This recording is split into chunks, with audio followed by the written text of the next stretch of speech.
I'm Nate from Heidolph, and today I'm going to demonstrate how quickly you can swap your reactor vessels with the Reactor Ready pilot. To swap this vessel, we're going to start by first raising our overhead stirrer. Secondly, taking these coolant tubings and attaching them to the frame. We will then remove the lid of our vessel by undoing the clamp and pulling the lid out,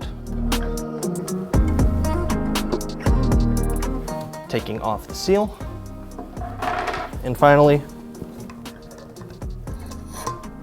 grabbing our reactor vessel. To swap it with a new vessel, you would do the same in reverse.